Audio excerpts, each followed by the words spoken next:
Hello and welcome to this week's video. We are talking about the pain of discipline or the pain of regret.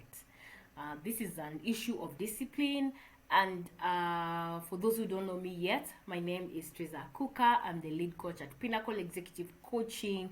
My mission is to influence culture and help you to scale your leadership capacity. So I work with leaders of all kinds and I help you to scale your leadership capacity.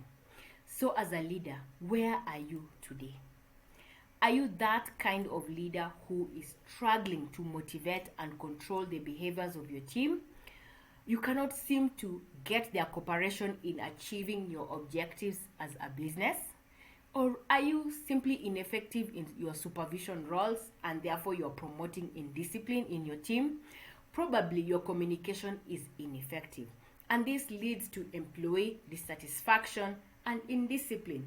Or as a leader, are you delaying to solve personnel or team problems? And this festers frustrations in your team, leading to episodes of indiscipline. As a person, what would you lose if you're not disciplined? You would actually lose time. You would lose money. You'd lose the quality of life. You'd lose personal focus and integrity. You'd lose control even over your emotions. You can lose your tenacity and your ability to persevere. And if you're guilty of this, then there's remedy.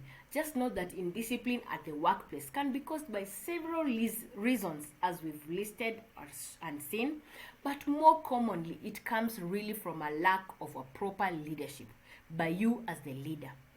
Leadership is all about what you do consistently on a day-to-day basis. It's all about your rituals, your routines, and this requires discipline. It is the ability to do the things that you'd rather avoid. That is discipline. Discipline is the ability to be committed no matter how inconvenient or uncomfortable.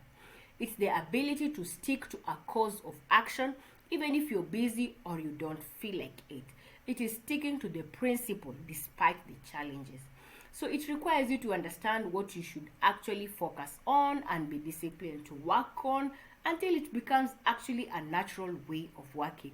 So as leaders, we need to move away from thinking about doing it or being it, Discipline is really not an option if you want any kind of success. Discipline is required in your relationships, in your health, in your emotional and your personal development, as in discipline is required in every facet of your life. It's simply a point of sticking to principle, doing what is right. So as a leader, how would you build key mindsets to enable you to get discipline? Discipline is actually like a mental muscle. You need to exercise it and develop it. So you need to stress it, challenge it, put pressure on it. And that's what I'm going to talk about as some of the things that would help you to be able to get the success you need by being disciplined.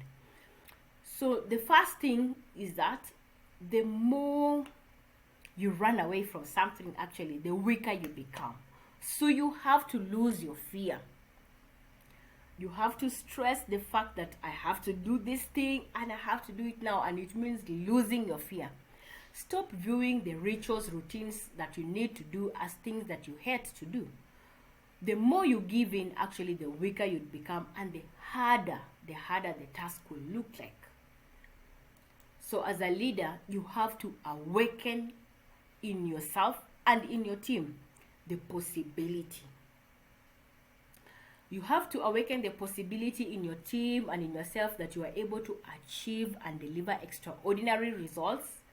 Leadership is all about energy, people, the frequency with which you actually undertake to do things. Therefore, the purpose of leadership is to awaken that possibility in people. You have to open the eyes of yourself and your team that you can do the impossible, the seemingly impossible, that you can be able to do it, that it is possible. And you can only do that by understanding your people, building their trust, building their confidence, then lead them to a point where they can deliver amazing results. Don't be that kind of a leader whose role is to destroy confidence, to scatter people, to make sure they are disengaged or weak, they will not be able to achieve anything meaningful. So you need to flip that around and start to focus as a leader on individuals and your team on a way that will help them to be able to feel supported, to be able to feel developed, to be able to be coached, to be able to be high performers. You help your team to learn, to grow, and to realize that there's so much more they can achieve than they ever thought possible. This is the key purpose of leadership. And if you do this, then you can be able to awaken your team to the possibility that they can deliver very amazing results. The other thing that we need to do is to challenge it. The more you do something, the less intimidated you become. The more you do it, the more routine it becomes. And then you're able to master the process, connect the dots, see the patterns. So you learn, you practice, and improve. That's what I do when I show up every week and present my messages to you. It's a learning curve as well for me. We want to learn and grow. It's not always easy. Do I feel fear? Yes, I do every time, but I show up, and the more I do it, the more confident I become, and you will also do it in your roles as a leader. The other thing that we need to do is to inspire action. You know, everything we do as leaders is to draw people to actually achieve their purpose.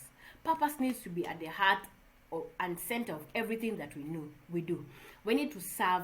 We want to make a difference. We need to have courage so that we can actually go out. We need to be bold. We need to challenge the things that we are doing, give support, provide safety to our team, and help them very more to have meaning to the things they are doing. If everyone in our organization, in our teams, can actually get meaning in their roles that they have set out to do, then they will be able to succeed. They can be able to put meaning, and once they understand why their role is important in the organization, why they're not just someone who is not valued, when they know they are valued and what they do is so important to the success of the organization, then they'll be able to create the right culture, and we'll be able as a team to achieve the results we are looking for. So we must have the skills as leaders to inspire our people to take action, and we also must pace them so that they can be able to do the things they need to do at the right time. So we inspire action, and that action must be at a disciplined pace. Lastly, we have to put pressure on it. You know, when you're doing something, you actually get mastery, and it builds your confidence. So you just need to start.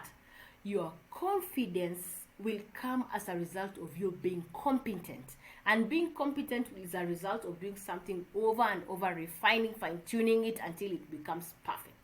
When you start, you have to try, push it, build a routine, build an identity, build a culture, and then you just get momentum. It starts just rolling on and on and on. So change happens, but this change will only start when we change our mindsets. So we have to know as leaders, how can we build awareness? How can we build that our desire for change? How can we accelerate learning so that every time we are always learning? Mistakes will happen, but we only learn when we apply the lessons we have gotten from the mistakes we've made. So as a leader, motivate your team to be able to build confidence and to learn and to do that at a pace, and that only comes by changing our mindsets. So within my Dare to Lead circle, I actually have a toolkit, a discipline toolkit, so to speak.